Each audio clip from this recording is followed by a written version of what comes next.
আসসালামু আলাইকুম। সাদিয়া কুকিং হাউজে সবাইকে স্বাগতম। আজকে আমি আপনাদের সাথে বেবি সুইট মিষ্টি এই রেসিপিটি শেয়ার করছি। এই বেবি সুইট মিষ্টিগুলো খুব অল্প সময়ের মধ্যেই তৈরি করে নেওয়া যায়। এই মিষ্টিটা জর্দা পোলাওর মধ্যে কিন্তু ব্যবহার করা হয়। এই মিষ্টিটা ছাড়া জর্দা পোলাও আমরা চিন্তাই করতে পারি না। মাত্র 1 কাপ গুঁড়ো দুধ দিয়ে খুব সুন্দরভাবে এই বেবি সুইটগুলো তৈরি করা যায়। চলুন তাহলে মিষ্টিটা তৈরি করি। প্রথমে একটা মিক্সিং বোলে 1 কাপ ফুল ক্রিম গুঁড়ো দুধ নিয়ে নিলাম। তারপর নিয়ে নিলাম হাফ কাপের একটু কম ময়দা। তারপর নিয়ে নিলাম সামান্য পরিমাণ বেকিং পাউডার, বেকিং সোডা না কিন্তু। তারপর এই শুকনো উপকরণগুলোকে একসাথে খুব ভালোভাবে মিশিয়ে নিতে হবে। এই শুকনো উপকরণগুলো খুব ভালোভাবে মিশিয়ে নিলাম। এরপর এখানে দিয়ে দিচ্ছি 1 টেবিল চামচ পরিমাণ ঘি। এখানে আপনারা ঘিটা ব্যবহার করার চেষ্টা করবেন। তেল দিয়েও হবে, কিন্তু ঘিটা ব্যবহার করলে মিষ্টিটা থেকে খুব সুন্দর একটা স্মেল আসে। তো এই উপকরণগুলোর সাথে ঘিটা খুব ভালোভাবে একটু সময় নিয়ে মিশিয়ে নিতে হবে। এগুলোকে খুব সুন্দরভাবে মিশিয়ে নিতে হবে। এই যে দেখুন, দলা পাকালে এটা দলা পেকে যাবে, আবার একটু হাত দিয়ে মোচড় দিলে ঝুরঝুর করে পড়ে যাবে। তারপর এটাকে খুব সুন্দরভাবে আরও কয়েক মিনিট আমি মাখিয়ে নিলাম। এবার আরেকটা মিক্সিং বলে একটা ডিম নিয়ে নিলাম। এবার ডিমটাকে ভালোভাবে ফেটিয়ে নিব। ডিমটা ফেটানো হয়ে গেলে এই শুকনো উপকরণের মধ্যে ডিমটা দিয়ে দিব। এরপর ডিমের সাথে এই শুকনো উপকরণগুলোকে খুব ভালোভাবে মিশিয়ে দিতে হবে। এগুলোকে কিন্তু একটু সময় নিয়েই মিশাতে হবে, তাড়াহুড়ো করলে চলবে না। এই যে দেখুন, আমার কিন্তু ডোটা তৈরি হয়ে গেল।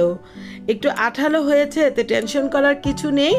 এটাকে আমি 10 মিনিট ঢাকনা দিয়ে রেস্টে রেখে দিব। এটা 10 মিনিট রেস্টে থাকুক। অন্যদিকে একটা হাঁড়িতে 1 কাপ পরিমাণ চিনি নিয়ে নিলাম। এর বিপরীতে 2 কাপ পরিমাণ পানি নিয়ে নিলাম। এটা দিয়ে মিষ্টির রসটা তৈরি করব। দিয়ে দিলাম 2টি এলাচ।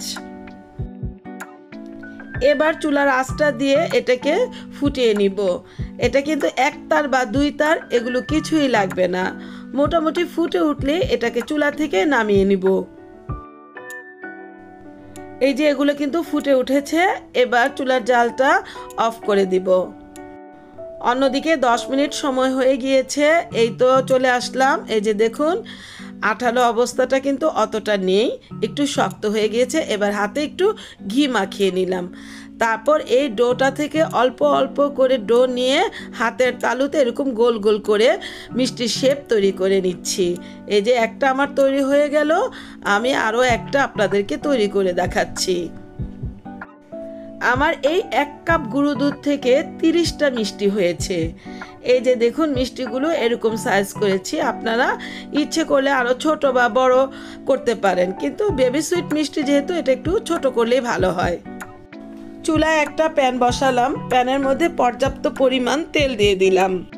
তেলটা কিন্তু বেশি গরম করব না, হালকা গরম হয়ে আসলেই মিষ্টিগুলোকে দিয়ে দিব। এক এক করে মিষ্টিগুলো এখানে দিয়ে দিচ্ছি। আমি প্রথমে 25টা মিষ্টি দিয়ে দিলাম ভাজার জন্য, বাকি 5টা মিষ্টি পরে ভেজে নিব। এই বেবি সুইট মিষ্টিগুলো ভাজার মধ্যে একটা ব্যাপার স্যাপার আছে, কারণ এখানে কয়েকটা কালার করতে হয়। প্রথমে একটু হালকা আঁচে মিষ্টিগুলো ভেজে নিব। মিষ্টিগুলো যখন প্যানে দিবেন তখন কিন্তু খোঁচাখুচি করবেন না, কারণ এটা একটু পরে অটো উপরের দিকে ভেসে উঠবে। এই যে মিষ্টিগুলো দেখেন উপরে চলে আসছে। এবার এগুলোকে একটু নেড়ে চেড়ে দিতে হবে। যখন এগুলোকে এভাবে ভাজতে ভাজতে মিষ্টিগুলো একটা হালকা ইয়েলো কালার চলে আসবে, তখন আমি কিছু মিষ্টি এখান থেকে তুলে নিব। এতে করে এক রকমের কালারের মিষ্টি পাওয়া যাবে। বাদ বাকিগুলোকে আবার পরে ভেজে নিব। এই যে আমার কিছু মিষ্টি কিন্তু হালকা কালার হয়ে আসছে। এবার এগুলোকে আমি প্যান থেকে তুলে নিচ্ছি। মোটামুটি 10টা মিষ্টি এরকম কালার করে ভেজে নিলাম। এই যে দেখুন কালারটা। এবার যে বাকি মিষ্টিগুলো আছে সেই মিষ্টিগুলোকে আরও 2টা কালারে ভেজে নিব। একটা লাল বর্ণের করব, আরেকটা একটু কালচে কালার করব। এখানেও প্রায় 10টা মিষ্টি আমি লাল বর্ণ করে ভেজে নিলাম। এই যে এবার মিষ্টিগুলোকে একটা একটা করে তুলে নিচ্ছি। এই যে দেখুন লাল বর্ণের মিষ্টিগুলো হয়ে গেল, এটাকেও তুলে নিচ্ছি।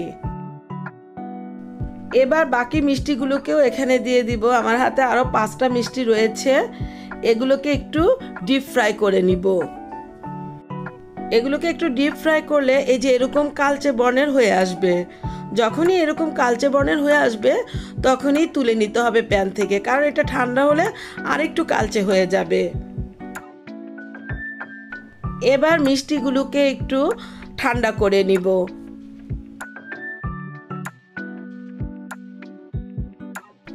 এবার মিষ্টিগুলোকে এই শিরার মধ্যে দিয়ে দিব।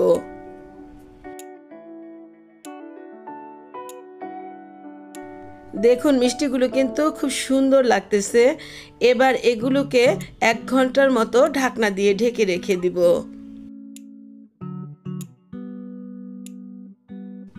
1 ঘন্টা পর ফিরে আসলাম।